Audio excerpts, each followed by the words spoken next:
Hey y'all, my name is Esther Wilson and welcome back to a brand new season of Tell Me Something Good. I took a little break while I settled into my freshman year at Auburn University, but now I am back and I am more excited than ever. This podcast first started highlighting the lives and stories of Division I high school committed athletes, but now I've gotten to expand this podcast to interview some of the greatest athletes of all time. I want to know the person behind the amazing stats and awards that make up these amazing players. I am so excited for y'all to come along with me. This is Tell Me Something Good.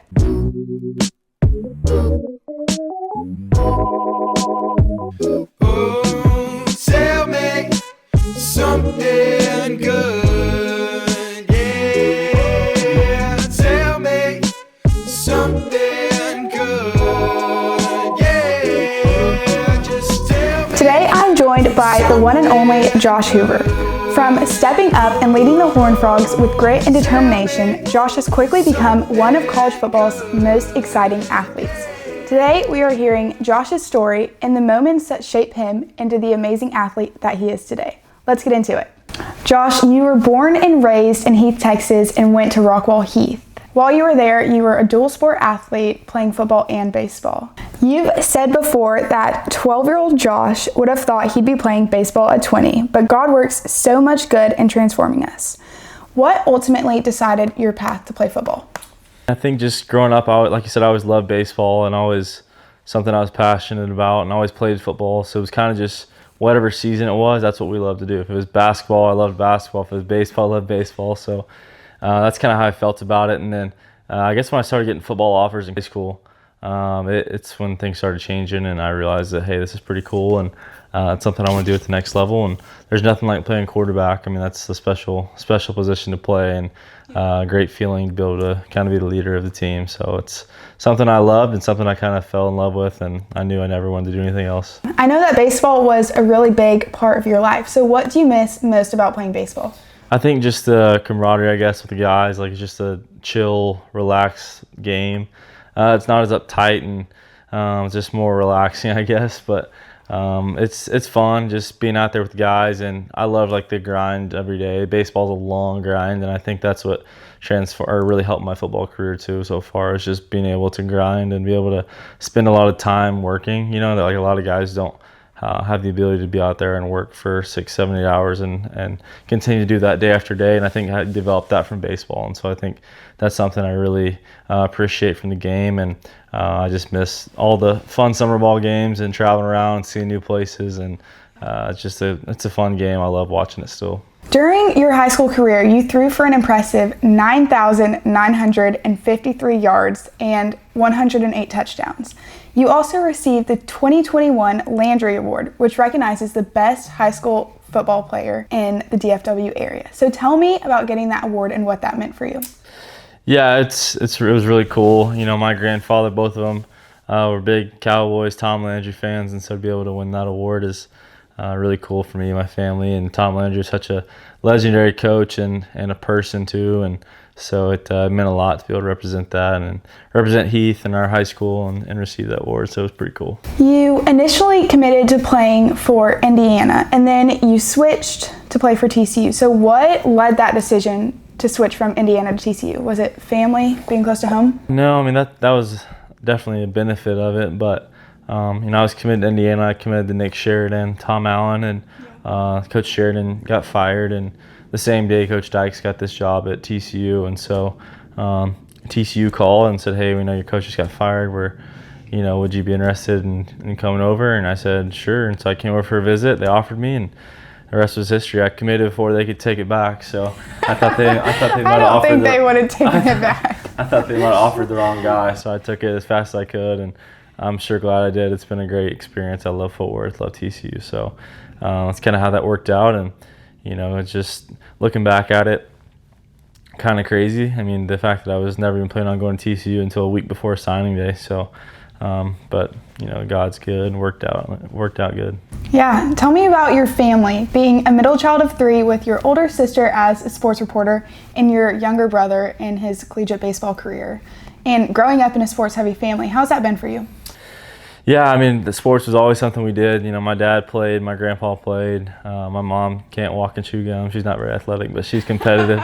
and so she danced and did all that, which I think is athletic. Yeah, that so. takes athleticism. But we were always competitive, and my brother and I always competed, and my sister was always around sports, and now she's a sports reporter. I think just hearing all the living room talk of watching football, and that's just something that was instilled in her, and so she's pursuing that path. And then my brother's playing baseball, and so yeah, sports was always just a big part of our lives. And I think my parents were always really focused on us just being good people and not just good athletes, and I think that really helped all of us in our careers so far. And at the end of the day, that's what it's about. No one's gonna remember how many touchdowns you throw or yards you throw for. It's just the relationships you make and the impact you leave on people, and so that was always important for us. Yeah, and I'm guessing you and your sister are very close. I saw that she got to interview you after the OSU game. Tell me about that. Yeah, that was pretty cool. I mean, she's working in Oklahoma City, so she covers Oklahoma State. And so when we played them last year, she was down at the game and interviewed me after the game. So, I was giving her a hard time about it. I was going to trash her interview, but I figured that'd be nice. So. I bet she really appreciated that. Yeah. Do you have a favorite quarterback that you model your game after, watching? Yeah, I think growing up, one of my favorites is Peyton Manning. I loved watching him, and he was just super cool and just a great player. And so Peyton Manning was always big. Matthew Stafford, I always loved watching him play.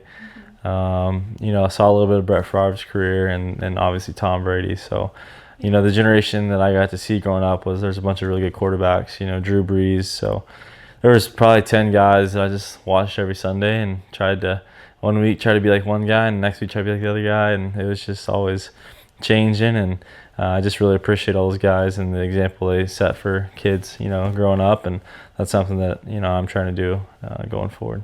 Out of all the college games that you've played, is there one that sticks out to you the most, like a crazy win or a crazy play? Or Yeah, I think my first start, that's always something you remember, playing BYU my sophomore year. It was just cool that, just you work your whole life to get a chance to go play on college, and just having that opportunity to do that and then able to play well and then keep the job for the next couple of weeks. And that was just super cool for me and my family, and I was just super happy to have the chance to play, and so that's something I'll never forget, and just a great day for us. How would you describe the team culture in the TCU locker room?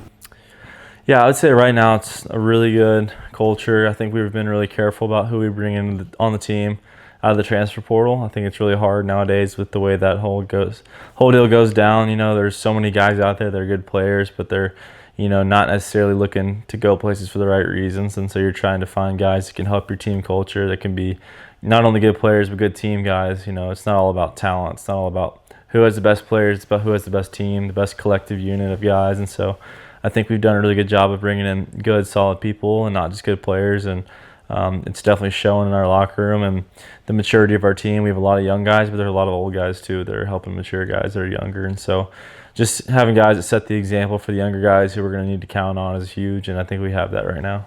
What is the most important lesson that you've learned from the TCU coaching staff? I've learned a lot from Kaz, our strength coach. He's made a huge impact on my life. I feel like I'm a different person than I was 3 years ago when I stepped onto campus, and I was just an early freshman and didn't really know what to expect, and he whipped me into shape pretty quick, and I feel super thankful for him and just all that he's done for me and our team. And just learned a lot about, the controlling your mind and how much your mind really affects, the physical and what comes out. And so I think I've learned a lot from Kaz and just mentality and toughness and things that help guys, be great in football and in life. I just had the opportunity of calling Chauncey Franks, who is the head of FCA at TCU. Chauncey has been a lifelong friend of my family. He was my neighbor, and I asked him to say a little something about you. He said, "Josh is consistent, hasn't changed in his faith and character in the world of NIL. He's a part of FCA leadership team. He is there weekly in the meetings and before the gatherings. He's Josh that loves the Lord and happens to be a good quarterback as well." What has FCA done for you? It's done a lot. I grew up in the church, my family, my parents are strong Christians, and so I was very blessed to be able to grow up and go to church every week. And, from the time I can remember, I knew Bible stories, I knew verses. My mom was always pouring into us, my dad the same way. And so I was always super blessed in that regard. and the way I grew up. But when you go to college, you know, things change. It's no longer your parents, you know, helping you. It's like you have to do it on your own. And yeah, you got to make it your own. You have to go do things and create time. And so I think when I came to college, FCA played a big role in helping me make that transition. And Chauncey was there, and Mitchell Travers, but made a big impact on my life. Coleman Maxwell.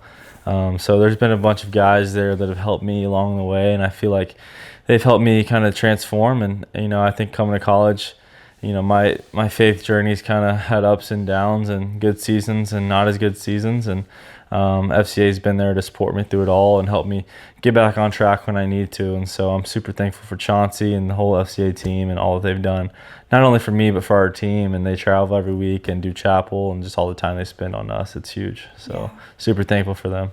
Anything that I read about you, it says that you are very consistent and a very good leader. So what stuck out to you about being quarterback, which is a very leadership-heavy position? I loved having not the attention, but just like the ball in your hand. You know, I think yeah, exactly. In baseball, that was the one thing I loved about pitching, is like I loved having the ball in my hand.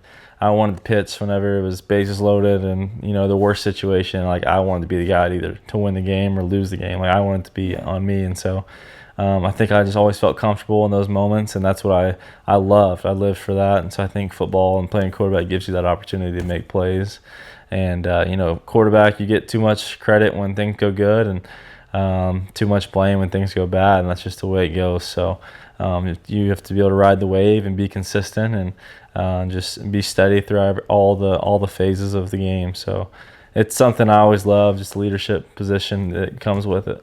What is something about the college quarterback experience that most people misunderstand? This part's kind of funny. Like, people don't understand like what guys go through on social media. Like I'm not really on social media, but I learned that lesson pretty quick. I think like sports betting has a lot to do with it, but I'll never forget. My first start was BYU, second start was to Kansas State, and got absolutely killed, like 40-3. Played terrible.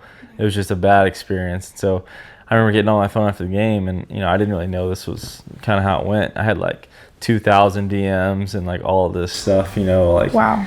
People just saying crazy stuff, and I think that was something I had to learn from and be able to overcome. And so now, I mean, I don't really pay attention to it. I mean, you almost just kind of expect it, and you know, you find ways to filter all that out. And it's not that you really care; it's just you don't really want to see all that every day, you know. So I think that's something people don't understand. It's just what players go through. You know, you're on ESPN every week. You know, the local guy that works at the insurance business doesn't. When he screws up, he's not on TV, you know. So people don't understand that part of it, and that's something as you mature, you just kind of grow up and you just don't really care anymore. But that's something that definitely hit me hard, and hits a lot of players hard early in their career when they first find that out.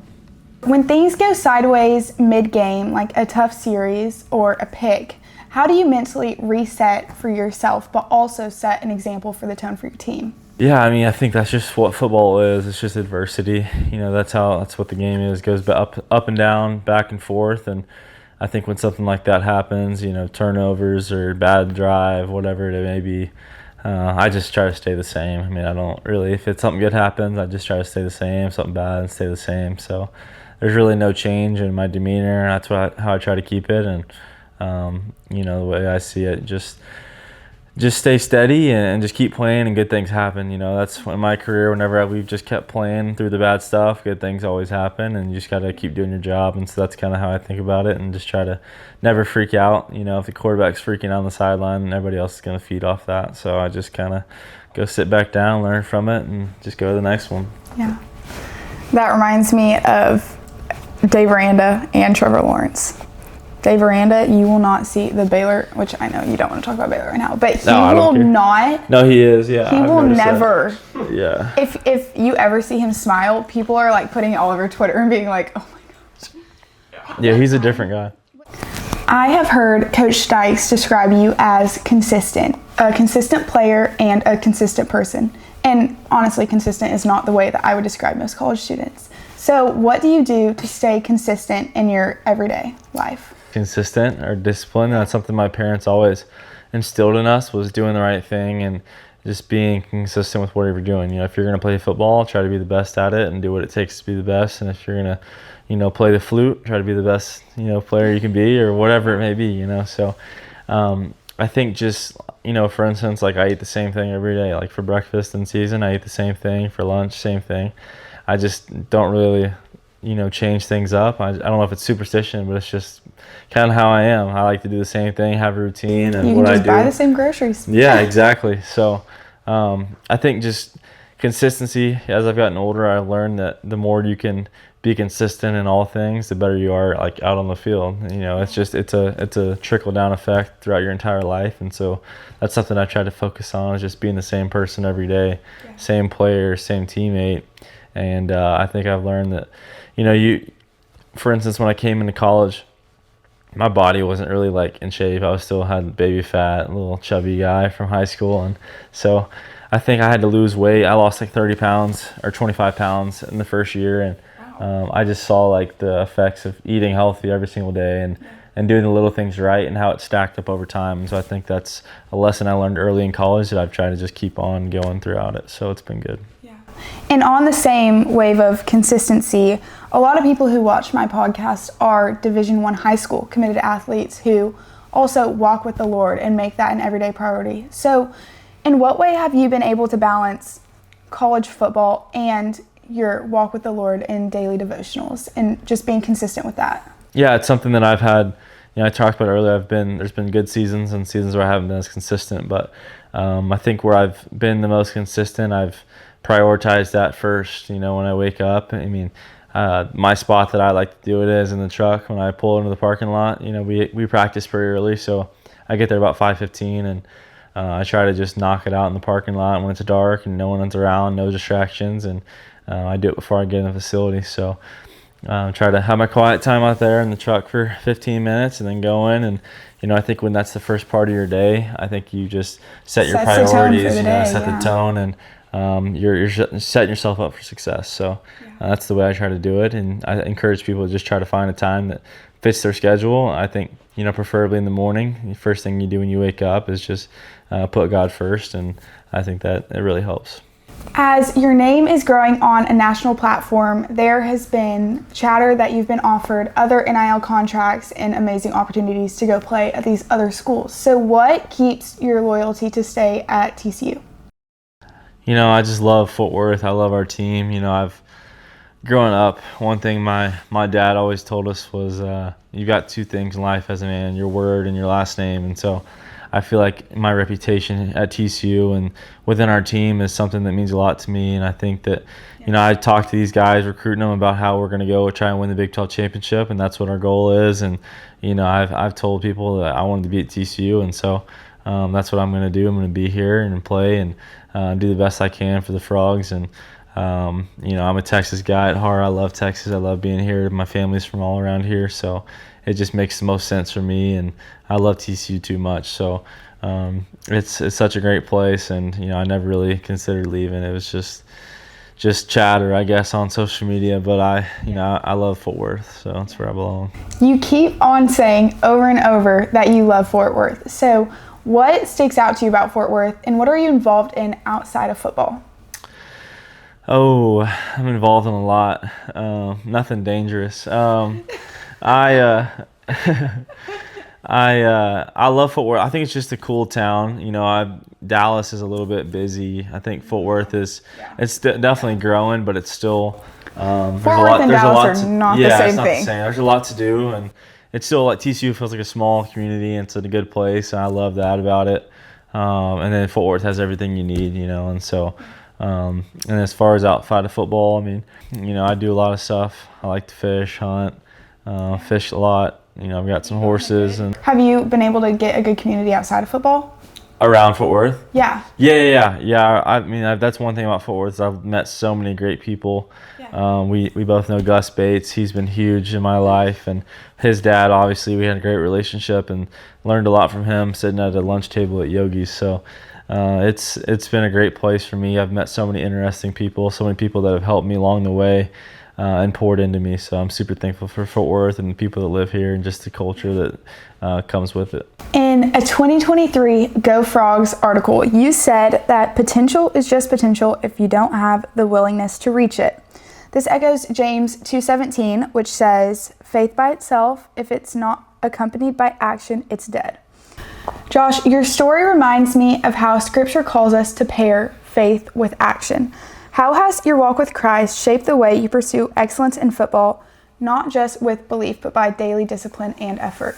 Yeah, I think just like as a Christian, you're called to more. You're called to do everything you do with excellence and to do it, for the glory of God. And so I think that's something that we're called to do. And so everything that I do, I try to glorify God, whether it's on the football field or, outside, just meeting people or wherever I'm at. So that's something that means a lot to me. And I think that it's hard sometimes, in football, and you're around a lot of different people, a lot of different cultures, and there's a lot of distracting factors that can come in and get you off your walk with God. But I think as I've gotten older, I've kind of realized what I need to do to stay on track, who I need to be around, and what I need to accomplish through that to be a good example for my teammates and the people I'm around at TCU and just all over the world. So I think I've definitely learned a lot in that regard and just try to glorify God in everything that I do.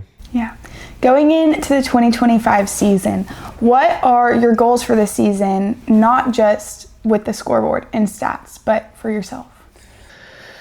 I think, I want to continue to grow in my walk with the Lord, and I want to impact my teammates and see guys, get saved and come to Christ. And I think just continuing to make a difference on our team and Fort Worth and our school, finding cool ways to get that done is something I'm focused on, and just impacting people, past the game of football. I mean, like I said earlier, football is, 80 years from now, hopefully I'm an old man, and on my deathbed, no one's going to be saying, hey, remember when you do that touchdown? There's going to be people in there that love me for who I am and the reputation that I have and just the relationships that I made. So that's what matters. And, it's hard to see that right now, but I'll never forget walking through our TCU Hall of Fame with guys in the Hall of Fame from like the 1930s, and I've never heard of any of these guys, and so that's just, unfortunately, that's how it's going to be for me and for everybody else that plays right now. So one day we're going to be in a dusty old book and no one's going to remember us, but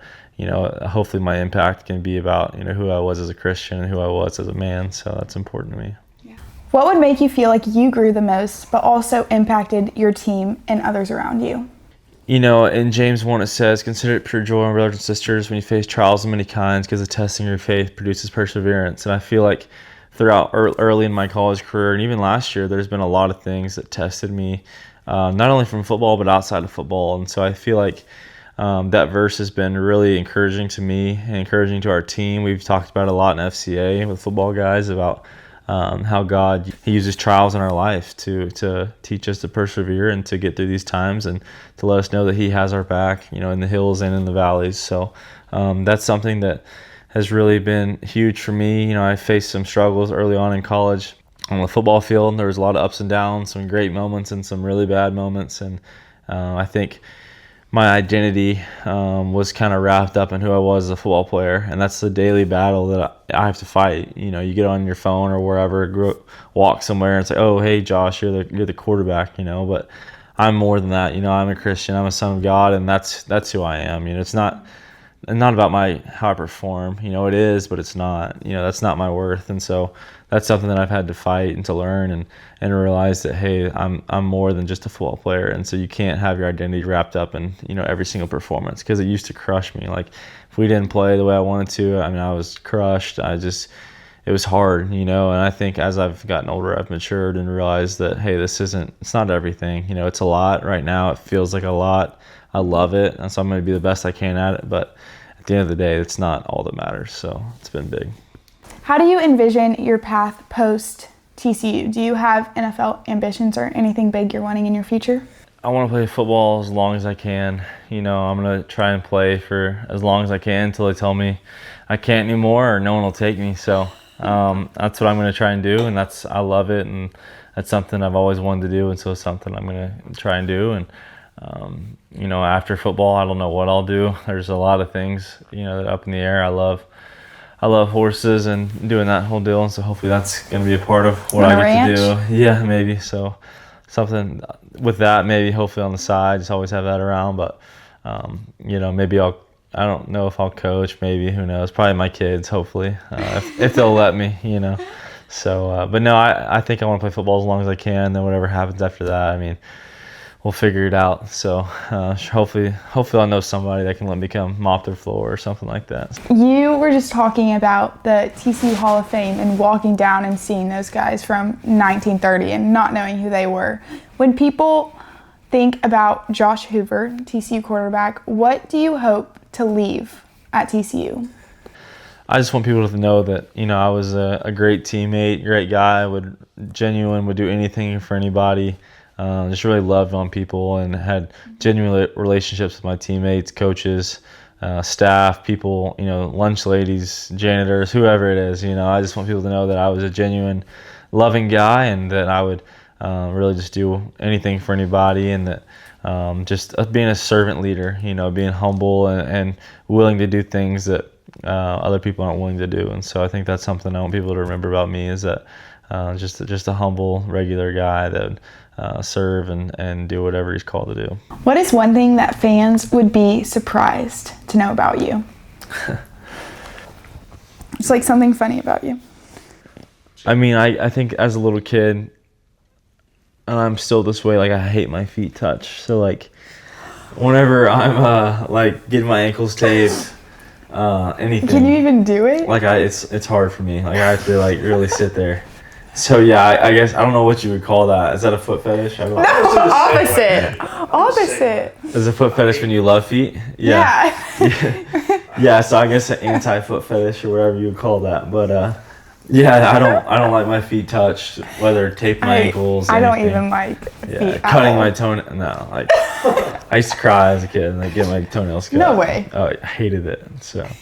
This podcast is called Tell Me Something Good. My mission behind it is to not only know the player that everyone knows and the amazing stats that make up the person, but also the heart and who the person really is. So, Josh, tell me something good that's going on in your life right now, and it doesn't have to be football related.